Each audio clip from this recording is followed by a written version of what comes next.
La columna se llama El Florero de Petro. El 20 de julio es una de las fechas más importantes para la nación colombiana, no solo en su historia, sino para su identidad. Ese día celebramos la independencia de los criollos de la corona española, pero lo cierto es que ni la pelea buscada con el señor Llorente para avivar la llama independentista, ni la fecha marcan la consecución de la libertad nacional. El grito duró 20 años, hasta 1830, cuando se disolvió la Gran Colombia y realmente empezó la vida republicana e independiente. El suceso histórico fue ideado por Antonio Morales, miembro del Cabildo de Santa Fe, quien propuso la provocación de una pelea con el español José González Llorente, aprovechando el tumulto de campesinos y comerciantes que concurrían a la plaza el día del mercado.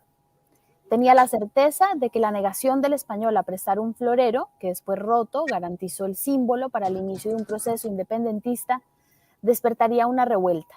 Faltaban batallas, patrias bobas, declaraciones y décadas para consolidar la República Colombiana. Y claro que es minucia histórica caprichosa, pues ningún proceso de tal magnitud ocurre en un solo día, y la mayoría de gestas políticas trascendentes han sido planeadas o provocadas. Pero no deja de ser relevante que la fecha elegida sea la celebración de algo que ese día no concluyó, y además resultó de un ajedrez político cuidadosamente esbozado. Como si la declaración patria del 20 de julio sea también la aceptación de que somos un eterno proyecto inconcluso, casi perdido en el tiempo. Como si la rotura calculada del florero fuese la declaración de que no ocurren cambios estructurales en Colombia sin que un grupo de señores poderosos lo avale e impulse. La misma puesta en escena del pasado jueves es una prueba de ello. El gobierno del cambio atrapado o plácidamente acomodado en la maquinaria de la política colombiana de siempre. La agenda legislativa de Gustavo Petro secuestrada por un Congreso que no supo manejar, porque no ha podido vender su mensaje, porque su bancada está atomizada y es inexperta, porque propone cambios agresivos, porque no ha repartido suficiente mermelada o no ha descubierto bien en dónde esparcirla, porque no ha logrado querenciar a los dueños de los clanes y mafias políticas, o una mezcla disonante de todas esas razones. Un Congreso, tras siglos de promesas incumplidas, aún cooptado por los mismos señores politiqueros, un eterno déjà vu, donde hace 3 días nombraron presidente del Senado a otro de los NAME, un desconocido o conocido por las cosas que aceitan fácilmente la llegada a la presidencia del Congreso. Un presidente que ofreció otra diatriba inteligente pero mareadora, un continuum de ideas regadas en algo tejidas entre sí por el extraviado verbo de Petro, ejercicio de gimnasia lingüística que duró 2 horas. Un gobierno que propone remover todas las estructuras, pero parece desbordado y desconcentrado.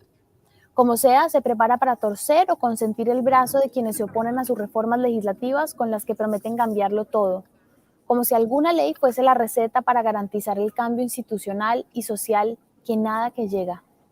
Y así, todos los 20 de julio, la celebración de lo que quisiéramos ser pero no somos, de los procesos pendientes, de las promesas futuras, de los floreros rotos.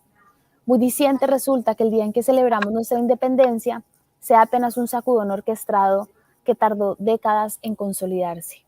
Ahora, en 2023, la gran gesta institucional de nuestro proyecto de nación es el vencimiento de las mafias y oligopolios que se apoderaron de la política, que tal vez la ostentan desde 1810.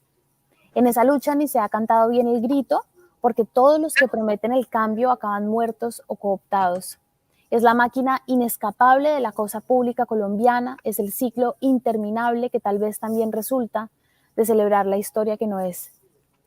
La verdadera revolución de Petro no resultará de arrastrar sus reformas por un Congreso que poco le camina.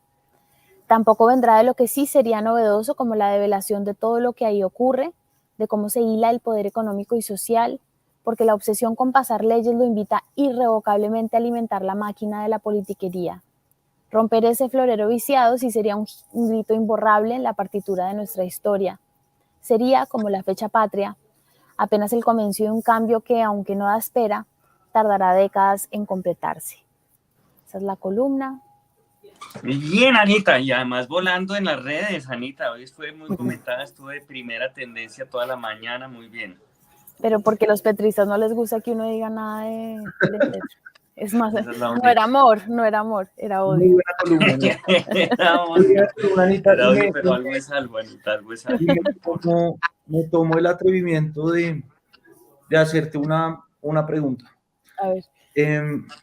uno ve a Petro metido con la clase política por lo que tú llamas esa obsesión de tramitar sus reformas en el Congreso y legislar, pero también fue de alguna manera una obsesión por hacer posible su llegada a la presidencia de la República. Si uno mira lo que pasó en 2018, Petro enfrentando a Duque tenía un discurso que en ese momento era cierto. Él decía, por primera vez en la historia de Colombia, toda la clase política está del lado del mismo candidato.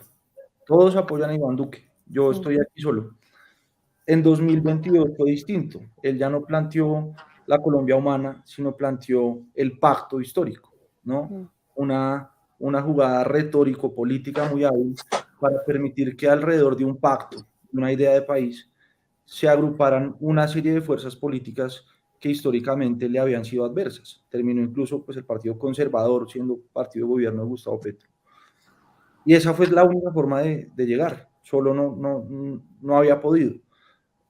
¿Cómo hacer esa ruptura de florero, Anita, que tú invocas en tu columna, sin la clase política? Es decir, ¿cómo abordarías tú ese ejercicio? Yo me acuerdo hace mucho tiempo y recuerdo el momento en que vi eso cuando creo que fue no sé qué periodista, pero le preguntan a Mocus, usted dice que su gran canto es no más politiquería, no más corrupción, que ese es el gran mal que aqueja la institucionalidad colombiana, cosa con la que yo estoy de acuerdo. Entonces, ¿qué va a hacer cuando en el Congreso no le caminen porque no reparte puestos? Y siempre me quedé con esa pregunta, como si realmente es como un mal necesario. Yo creo que son dos cosas diferentes. Es claro que el legislativo en cualquier democracia sana pide del ejecutivo cosas para tramitar las reformas, incluso si son cargos, incluso si es representación política en las regiones. Eso no tiene nada de malo. El punto es que se pueda hacer veeduría social frente a eso que ocurre. Es decir, claro que hay formas en las que el Ejecutivo dice, bueno, vamos a poner de este partido político, vamos a poner al director de tal cárcel en tal lugar y eso va a ser a cambio del apoyo de una reforma. Digamos, eso no necesariamente tiene nada de malo, eso es el lobby, digamos, una influencia, incidencia parlamentaria del Ejecutivo. Pero que nosotros podamos saber qué es. Lo que pasa es que en Colombia nadie mira ese proceso porque no es público. Porque los partidos políticos cogen la institucionalidad, cogen el ejecutivo, cogen ese poder, lo desmiembran, se lo meten a los bolsillos, ponen ahí a quien se les da la gana, hacen lo que se les da la gana con la institucionalidad y ese es un poco el trueque que maneja. Lo puedo decir yo, que trabajé en el Ministerio de Justicia y recuerdo perfectamente al doctor Velasco y al doctor Roy Barreras, cuando estábamos tramitando la reforma al equilibrio de poderes, ellos se paraban y decían...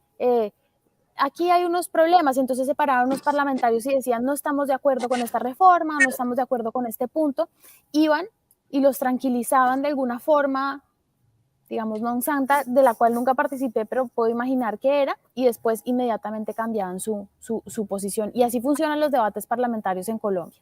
Entonces, no, digamos, la gente, uno dice estas ideas y la gente le dice, no, pero no sea utópica, eso es absurdo, eso nunca va a pasar. Pues por lo menos gritarle a la utopía y gritar por la utopía de que algún día en este país ese tipo de trueque sea en pro y en beneficio de la gente y no en beneficio de solamente unos cuantos clanes políticos.